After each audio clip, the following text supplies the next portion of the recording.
Morning friends, నేను మీ సాయి మల్లేష్ మాట్లాడుతున్నాను. ముందుగా మా ఛానల్ సబ్స్క్రైబ్ చేసి లైక్ చేసి షేర్ చేయండి. అదేవిధంగా ఈరోజు వార్తల్లోని ముఖ్యాంశాలు తెలుసుకుందాం. ఈనాడు దినపత్రిక, ఊరుకోవాలా, ప్రభుత్వాన్ని పడగొడతామంటుంటే ఊరుకోవాలా, భాజపా బారాసాలకు ముఖ్యమంత్రి రేవంత్ రెడ్డి సూటి ప్రశ్న, పీసీసీకి కొత్త అధ్యక్షుడిని నియమించాలని అధిష్టానాన్ని కోరా, జగదీష్ రెడ్డి సవాల్తోనే విద్యుత్పై కమిషన్ ఏర్పాటు చేశాం, ఎమ్మెల్సీ జీవన్ రెడ్డి గౌరవానికి భంగం కలిగించబోం, మంత్రివర్గ విస్తరణపై ఎప్పుడు చర్చ జరగలేదని సీఎం స్పష్టీకరణ. ఢిల్లీలో విలేకరుల సమావేశంలో మాట్లాడుతున్న సీఎం రేవంత్ రెడ్డి, చిత్రంలో మంత్రి శ్రీధర్ బాబు, ఎమ్మెల్సీ జీవన్ రెడ్డి. ఇక్కడ ప్రభుత్వాన్ని పడగొడతామంటే ఊరుకోవాలా అని ఇక్కడ సీఎం రేవంత్ రెడ్డి ఢిల్లీలో ప్రెస్ మీట్ పెట్టి ఇక్కడ మాట్లాడుతున్నారు. భాజపా బారాసాలకు ముఖ్యమంత్రి రేవంత్ రెడ్డి సూటి ప్రశ్న అంట. పీసీసీకి కొత్త అధ్యక్షుడిని నియమించాలని అధిష్టానాన్ని కోరిండంట. ఇక్కడ జగదీష్ రెడ్డి సవాల్తోనే విద్యుత్పై కమిషన్ ఏర్పాటు చేశామని ఇక్కడ సీఎం రేవంత్ రెడ్డి మాట్లాడుతున్నారు. ఇది నరసింహారెడ్డి కమిషన్ అనేది జస్టిస్ నరసింహారెడ్డి కమిషన్ అనేది ఇక్కడ విద్యుత్ మీద జగదీష్ రెడ్డి సవాల్తోనే విద్యుత్ మీద కమిషన్ ఏర్పాటు చేశామని ఇక్కడ సీఎం రేవంత్ రెడ్డి చెప్తున్నారు. ఎమ్మెల్సీ జీవన్ రెడ్డి గౌరవానికి భంగం కలిగించబోం, మంత్రివర్గ విస్తరణపై ఎప్పుడూ చర్చ జరగలేదని సీఎం స్పష్టీకరణ. రాజకీయ ఫిరాయింపుల గురించే కేసీఆర్ మాట్లాడుతున్న తీరు వంద ఎలుకలు తిన్న పిల్లి తీర్థయాత్రలకు పోయినట్లుందని ముఖ్యమంత్రి రేవంత్ రెడ్డి ఎద్దేవా చేశారు. ఫిరాయింపులకు పునాది వేసిందే ఆయన అని దుయ్యబట్టారు. ఇతర పార్టీలకు చెందిన ఎమ్మెల్యేలు, ఎమ్మెల్సీలను తీసుకున్న విషయాన్ని మర్చిపోయారా అని ప్రశ్నించారు. ఆ తప్పును ఒప్పుకుంటూ కేసీఆర్ తెలంగాణ అమరవీరుల స్తూపం వద్ద ముక్కు నేలకు రాసి క్షమాపణలు చెప్పాలని డిమాండ్ చేశారు.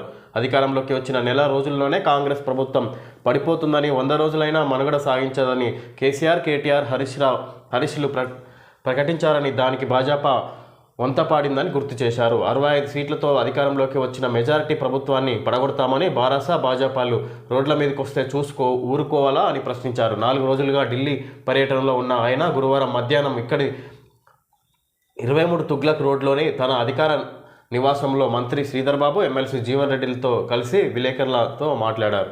ఇక్కడ ఢిల్లీలో ప్రెస్ మీట్ పెట్టి ఇక్కడ మాట్లాడడం జరిగింది. ప్రభుత్వం పడిపోతుందంటే పడగొడతామంటే ఊరుకుంటామా? ఇక్కడ 65 మంది ఎమ్మెల్యేలతో అత్యధిక మెజారిటీతో గెలిచి ప్రభుత్వాన్ని ఏర్పాటు చేసుకున్నాం. మా ప్రభుత్వాన్ని పడగొడతామంటే పడిపోతుందని బీఆర్ఎస్ మాట్లాడుతుంటే ఊరుకుంటామా అన్నట్టుగా ఇక్కడ రేవంత్ రెడ్డి మాట్లాడుతున్నారు. అదేవిధంగా దానికి బీజేపీ వంత పాడుతున్నది అదే రీతిలో అన్నట్టుగా ఇక్కడ బీజేపీ బీఆర్ఎస్లను ఉద్దేశించి రేవంత్ రెడ్డి మాట్లాడుతున్నారు. ఇక్కడ ఇంకా ఇతర పార్టీల ఎమ్మెల్యేలను పార్టీలో చేర్చుకోవడము ఇది కేసీఆర్ చేసిన పనే మొదట, ఇప్పుడు పార్టీ ఫిరాయింపులకు దారితీస్తుంది అనేది ఆయన అనడము ఆశ్చర్యకరంగా ఉంది అన్నట్టుగా ఇక్కడ ఆయన చేసింది అదే కదా. గత ప్రభుత్వం ఆయన అధికారంలో ఉన్నప్పుడు ఇది కాంగ్రెస్ ఎమ్మెల్యేలను, ఇతర పార్టీల ఎమ్మెల్యేలను చేర్చుకున్నది ఆయన్నే కదా, మర్చిపోయి మళ్ళీ మాట్లాడుతున్నారా అన్నట్టుగా ఇక్కడ కేసీఆర్ను ఉద్దేశించి రేవంత్ రెడ్డి మాట్లాడుతున్నారు. ఇక్కడ ఈ సందర్భంగా కేసీఆర్కు కనువిప్పు కలగలేదు. లోక్సభ ఎన్నికల్లో మొత్తం 17 సీట్లలో ఓడిపోయిన తర్వాత కూడా కేసీఆర్కు కనువిప్పు కలగలేదు. వారికి ఓట్లేకపోవడం ప్రజలదే తప్పన్నట్లుగా మాట్లాడుతున్నారు. శాసనసభ ఎన్నికల్లో 37.5% ఓట్లు పొందిన బారాసా పార్లమెంట్ ఎన్నికల కల్లా 16% పడిపోయింది. కాంగ్రెస్ను ఓడించడానికి బారాసా ఓట్లను గంపగుత్తగా భాజపాకు వేయించారు. సిరిసిల్లలో భాజపా తొలి స్థానంలో నిలవడమే అందుకు ఉదాహరణ. సిద్దిపేటలో కాంగ్రెస్ను దెబ్బతీయడానికి భాజపా బారాసాలకు సమానంగా ఓట్లు వచ్చేలా చూశారు.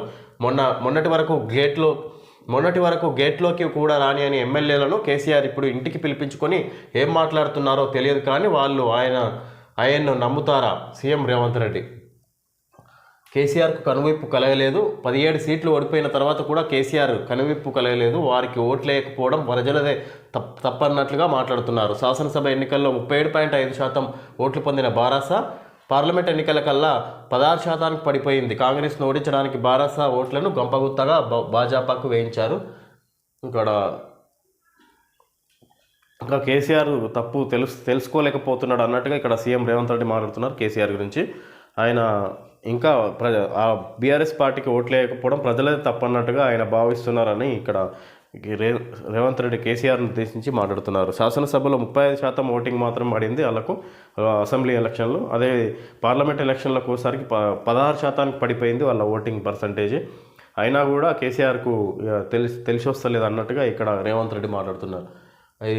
ఎలాగైనా కాంగ్రెస్ను ఓడించాలనే ఉద్దేశంతో బీఆర్ఎస్ ఓట్లని భాజపాకు వేయించినట్టుగా ఇక్కడ బీఆర్ఎస్ బీజేపీని ఉద్దేశించి ఇక్కడ రేవంత్ రెడ్డి మాట్లాడుతున్నారు. అందుకే ఇక్కడ సిద్దిపేటలో బీఆర్ఎస్కు మొదటి స్థానంలో ఉంది అన్నట్టుగా ఇక్కడ సిద్దిపేటలో కాంగ్రెస్ను దెబ్బతీయడానికి భాజపా బారాసాలకు సమానంగా ఓట్లు వచ్చేలా చూశారు అని ఇక్కడ చెప్పుకొచ్చారు. హరీష్ రావు ట్రాప్లో కేసీఆర్ బారాసా బతకడం కానీ కేసీఆర్ నిలదొక్కుకోవడం కానీ జరగదు. కేసీఆర్ విధానాన్ని బట్టే రాష్ట్ర రాజకీయాలు. ఇప్పుడు మా ప్రభుత్వాన్ని కాపాడుకోవడం ముఖ్యం. మీడియాతో చిట్చాట్లో సీఎం రేవంత్ రెడ్డి సంచలన వ్యాఖ్యలు. హరీష్ రావు ట్రాప్లో కేసీఆర్ ఉన్నాడంట. బారాసా బతకడం కానీ కేసీఆర్ నిలదొక్కుకోవడం కానీ జరగదు. ఇక బీఆర్ఎస్ పార్టీ మనగడ సాధించడం కష్టం. కేసీఆర్ ముందుకెళ్లడం రాజకీయంగా నిలదొక్కుకోవడం జరగదు ఇక అని అన్నట్టుగా కేసీఆర్ విధానాన్ని బట్టే రాష్ట్ర రాజకీయాలు ఉంటాయి. ఇప్పుడు మా ప్రభుత్వాన్ని కాపాడుకోవడం ముఖ్యమని ఇక్కడ రేవంత్ రెడ్డి మీడియాతో చిట్చాట్లు సీఎం రేవంత్ రెడ్డి ఆసక్తికర సంచలన వ్యాఖ్యలు చేశారని ఇక్కడ ఇవ్వడం జరిగింది. పార్లమెంట్ ఉభయ సభల సంయుక్త సమావేశాన్ని ఉద్దేశించి ప్రసంగిస్తున్న రాష్ట్రపతి ద్రౌపది ముర్ము చిత్రంలో రాజ్యసభ చైర్మన్ జగదీప్ ధన్ఖడ్, లోక్సభ స్పీకర్ ఓం బిర్లా. ప్రజాస్వామ్య విశ్వసనీయతను పరిరక్షిద్దాం. ప్రభుత్వంపై ప్రజల నమ్మకానికి ఎన్నికలే నిదర్శనం. దేశవ్యాప్తంగా బుల్లెట్ రైళ్ల విస్తరణ, పకడ్బందీగా పోటీ పరీక్షల నిర్వహణ, కొత్త బడ్జెట్లో చారిత్రాత్మక నిర్ణయాలు. పార్లమెంట్ ఉభయ సభల సంయుక్త సమావేశంలో రాష్ట్రపతి ముర్ము. పార్లమెంట్ ఉభయ సభల సంయుక్త సమావేశాన్ని ఉద్దేశించి ప్రసంగిస్తున్న రాష్ట్రపతి ద్రౌపది ముర్ము చిత్రంలో రాజ్యసభ చైర్మన్ జగదీప్ ధన్ఖడ్, లోక్సభ స్పీకర్ ఓం బిర్లా. ఇక్కడ రాజ్యసభ చైర్మన్ జగదీప్ ధన్ఖడ్, లోక్సభ స్పీకర్ ఓం బిర్లా వీళ్ళంతా ఇక్కడ సమావేశంలో పార్లమెంట్లో ఉభయ సభలను ఉద్దేశించి ద్రౌపది ముర్ము మాట్లాడుతుంది. ఇక్కడ దేశవ్యాప్తంగా బుల్లెట్ రైళ్ల విస్తరణ, ప్రభుత్వంపై ప్రజల నమ్మకానికి ఎన్నికల నిదర్శనం. ఎన్నికల ద్వారానే ప్రభుత్వంపై ప్రజల నమ్మకం ఉంటుంది. ఇక్కడ ఎన్నికల ద్వారా నిరూపితం అవుతుంది అన్నట్టుగా ఇక్కడ ద్రౌపది ముర్ము మాట్లాడుతుంది.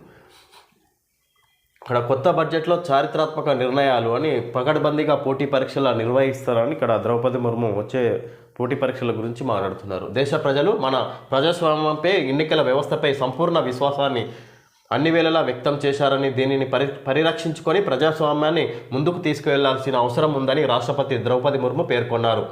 ఈ వ్యవస్థలపై ప్రజల నమ్మకాన్ని సడలించేలా చేయడం అంటే మనం కూర్చున్న కొమ్మను మనమే నరుక్కోవడం అవుతుందని హెచ్చరించారు. ఈ వ్యవస్థలపై ప్రజల నమ్మకాన్ని సడలించేలా చేయడం అంటే ఇక్కడ ప్రజల నమ్మకాన్ని పోగొట్టినట్టయితే మన కూర్చున్న కొమ్మను మనమే నరుక్కున్నట్టు ఉంటుంది అన్నట్టుగా ఇక్కడ ప్రభుత్వానికి ఈ సమావేశంలో తెలియజేస్తుంది. 18వ లోక్సభ కొలువుదీరిన సందర్భాన్ని పునరుస్కరించుకొని గురువారం పార్లమెంటు ఉభయ సభల సంయుక్త సమావేశాన్ని ఉద్దేశించి ఆమె 50 నిమిషాల పాటు ప్రసంగించారు. ప్రజాస్వామ్య విశ్వసనీయతకు గండి కొట్టేందుకు జరిగే ప్రతి ప్రయత్నాన్ని ఉమ్మడిగా తిప్పికొట్టాలని పిలుపునిచ్చారు. గజద్వారం వద్ద ప్రధాని Narendra Modi, Rajya Sabha chairman Jagdeep Dhankhar, Lok Sabha speaker Om Birla, parliamentary వ్యవహారాల మంత్రి కిరణ్ రిజిజు ఆమెకు సాదర స్వాగతం పలికారు. ఆర్థిక రక్షణ రంగాలు, వివిధ వర్గాల సాధికారత చర్యలు గురించి ఆమె వివరించిన ఉమ్మడి పౌరస్మృతి, ఒకే దేశం ఒకే ఎన్నికలు వంటి అంశాలను ప్రస్తావించలేదు. సుస్థిరతకు పట్టం, ప్రపంచంలోనే అతిపెద్దవిగా నిలిచే ఈ ఎన్నికల్లో ప్రజలు సుస్థిరతకు పట్టం కట్టారు. నిజాయితీని నమ్మి ప్రభుత్వానికి మరోసారి అవకాశం కల్పించారు.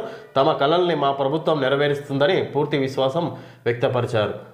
ఇక్కడ ఈ విధంగా ద్రౌపది ముర్ము ఉభయ సభలను ఉద్దేశించి మాట్లాడడం జరిగింది. ఇక్కడ ప్రజల నమ్మకాన్ని వమ్ము చేయొద్దు, వాళ్ళు నమ్మకంతో ఓటేసి ప్రభుత్వాన్ని మరోసారి గెలిపించారు అన్నట్టుగా ఇక్కడ ద్రౌపది ముర్ము బీజేపీ ఇప్పుడున్న ప్రభుత్వాన్ని ఉద్దేశించి మాట్లాడడం జరిగింది. ప్రజలకు కావాల్సిన అవసరాలను వాళ్లకు ప్రజాస్వామ్యానికి అనుకూలంగా పనిచేయాలన్నట్టుగా, విశ్వసనీయతతో పనిచేయాలన్నట్టుగా ఇక్కడ ప్రభుత్వానికి ఆమె తెలియజేస్తుంది. పిసిసి కొత్త అధ్యక్షుడి ఎంపికపై కసరత్తు, హాజరైన రేవంత్, భట్టి, ఉత్తమ్, శ్రీధర్ బాబు, దీపాదాసు మున్షి. ఇక్కడ పిసిసి కొత్త అధ్యక్షుడిపై ఎంపికపై కసరత్తు జరుగుతుంది. ఇక్కడ చర్చిస్తున్నారు ఇక్కడ ఢిల్లీలో అధిష్టానంతో. దానికి హాజరైన సీఎం రేవంత్, భట్టి, ఉత్తమ్, శ్రీధర్ బాబు, దీపాదాసు మున్షి మొత్తం మంత్రులంతా హాజరైనట్టు తెలుసుకోవచ్చు. కాళేశ్వరం న్యాయ విచారణ కమిషన్ గడువు పెంపు 2 నెలలు పొడిగిస్తూ ప్రభుత్వం నిర్ణయం. నేడో రేపో వెలువడనున్న ఉత్తర్వులు. కాళేశ్వరంపై న్యాయ విచారణ కమిషన్ గడువు పెంపు, ఇంకా న్యాయ విచారణ దీని మీద విచారణ గడువు పెంపు చేశారు. ఇక్కడ కమిషన్ అనేది కాళేశ్వరం పైన ఏర్పాటు చేసిన కమిషన్ను విచారణ కమిషన్ ఇంకా గడువు పెంచింది. ఇంకా సమయం కావాలన్నట్టుగా రెండు నెలలు పొడిగిస్తూ ప్రభుత్వం నిర్ణయం. నేడో రేపో వెలువడనున్న ఉత్తర్వులు. ఇంకా 2 నెలలు సమయం తీసుకొని విచారిస్తారంట దీని మీద. బారాస హయాంలో రాష్ట్రంలో ఆర్థిక విధ్వంసం. మిషన్ భగీరథ పేరిట ప్రజాధనం దుర్వినియోగం. ఉప ముఖ్యమంత్రి మల్లు భట్టి విక్రమార్క ధ్వజం. ఇక్కడ బారాస హయాంలో రాష్ట్రంలో ఆర్థిక విధ్వంసం ఏర్పడింది. మిషన్ భగీరథ పేరిట ప్రజాధనం దుర్వినియోగం.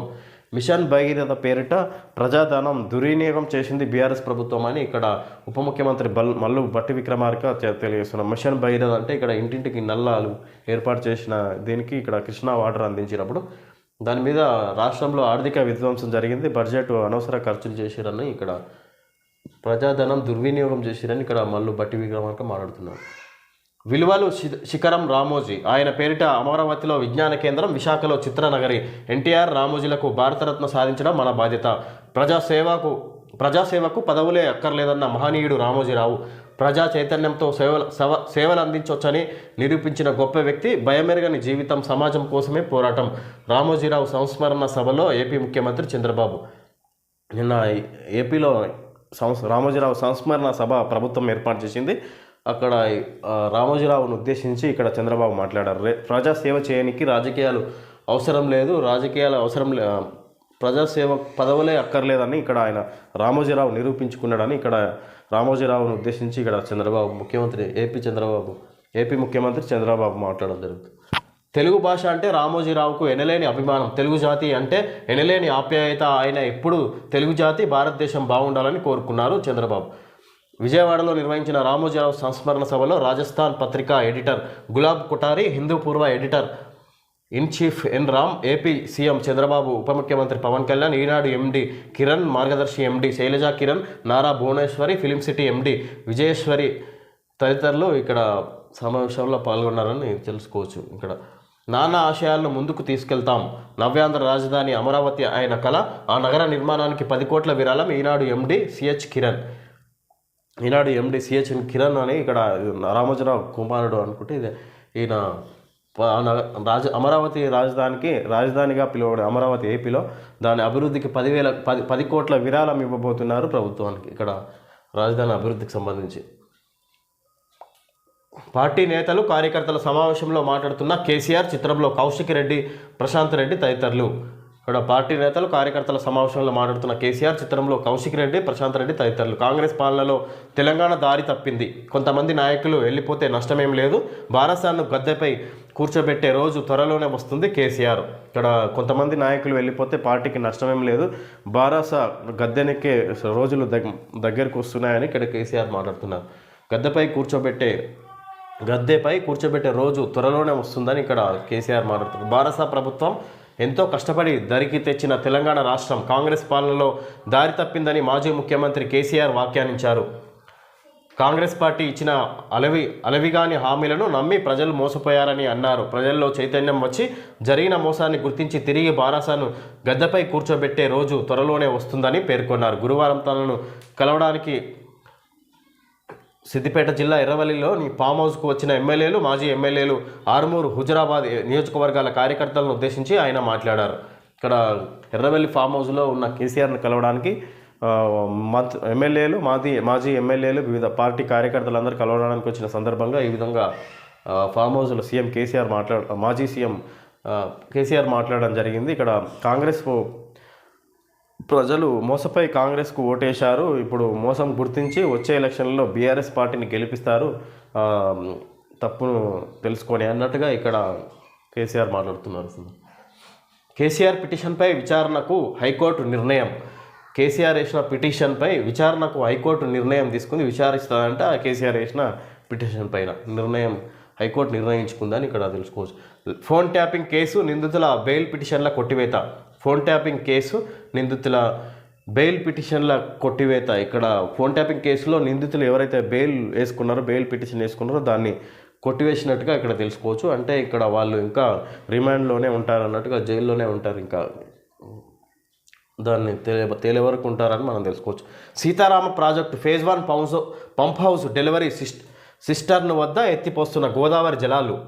సీతారామ ప్రాజెక్టు ట్రయల్ రన్ విజయవంతం. తొలుత ఏటా 2 లక్షల ఎకరాలకు సాగునీరు. తుమ్మల నాగేశ్వరరావు ఇక్కడ మంత్రి. Sitarama project phase 1 pump house delivery cistern వద్ద ఎత్తిపోస్తున్న గోదావరి జలాలు. ఇక్కడ గేటు తెరిచినట్టుగా ఫేజ్ 1 గేటు తెరిచారు. ఇక్కడ సీతారాం ప్రాజెక్టు ట్రయల్ రన్ చేసి ఇక్కడ విజయవంతమైనట్టుగా తొలుత ఏటా 2 లక్షల ఎకరాలకు సాగునీరు అందిస్తారంట.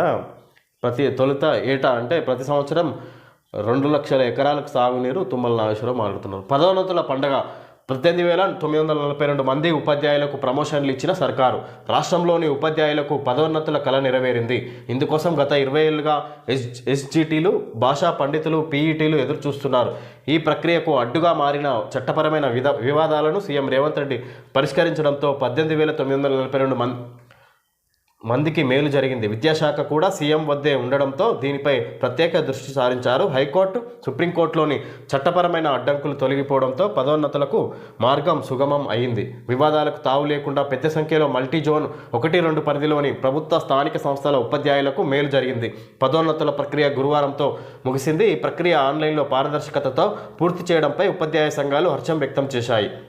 ఇక్కడ హైకోర్టు, సుప్రీంకోర్టులోని చట్టపరమైన అడ్డంకులు తొలగిపోవడంతో పదోన్నతులకు మార్గం సుగమం అయిందని, ఇక్కడ వివాదాలకు తావు లేకుండా పెద్ద సంఖ్యలో మల్టీ జోన్ 1-2 పరిధిలోని ప్రభుత్వ స్థానిక సంస్థల ఉపాధ్యాయులకు మేలు జరిగిందని, ఇక్కడ ఉపాధ్యాయులకు పదోన్నతుల ప్రక్రియ ఇంకా కొనసాగింది. ఇక్కడ ఫైనల్ స్టేజ్కి వచ్చిందని ఇక్కడ తెలుసుకోవచ్చు. ఈ మొన్నటి వరకు హైకోర్టు, సుప్రీంకోర్టులో ఉన్న వివాదాలకు వల్ల కొన్ని అడ్డంకులు ఉండే అవి తొలగిపోయినాయి అంట. మరి ఇక్కడ క్లియర్ అవ్వడంతో ఇక్కడ 18,942 మందికి ఉపాధ్యాయులకు పదోన్నతులు వచ్చినాయి అన్నట్టుగా ఇక్కడ పీఈటీ, భాషా పండితులు, పీఈటీలు 20 ఏళ్ళుగా ఎస్జిటీలు వీళ్ళందరికీ పదోన్నతులు వచ్చినాయంట. ఇక్కడ 20 ఏళ్ళ నుంచి ఎదురు చూస్తున్నారంట. ఇందుకోసం గత 20 ఏళ్ళుగా ఎదురు చూస్తున్నారు వీళ్ళంతా.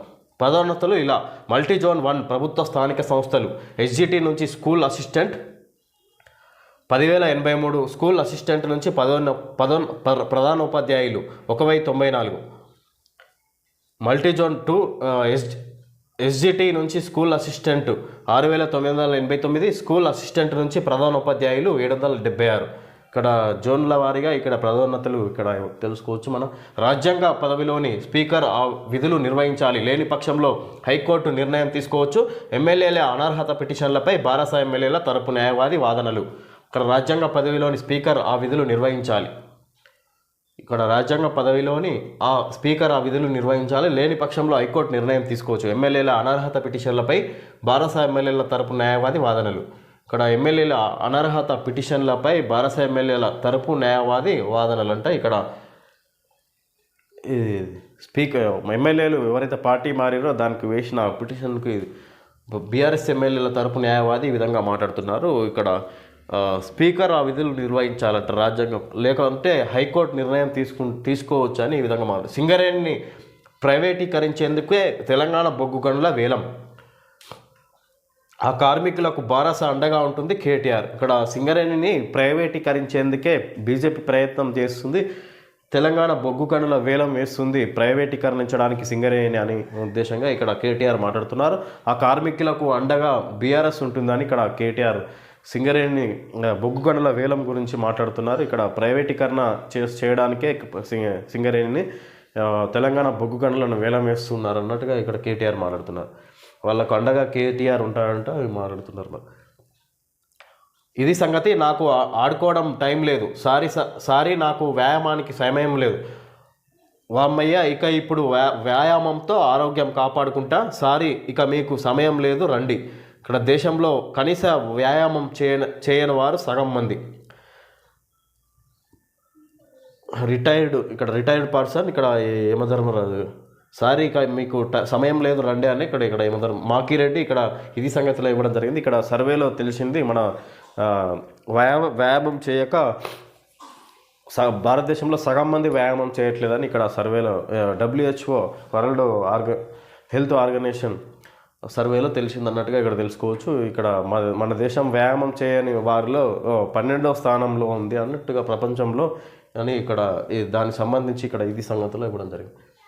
ఓకే ఫ్రెండ్స్, ఈరోజు వార్తల్లోని ముఖ్యాంశాలు తెలుసుకోవడం జరిగింది. Thank you friends.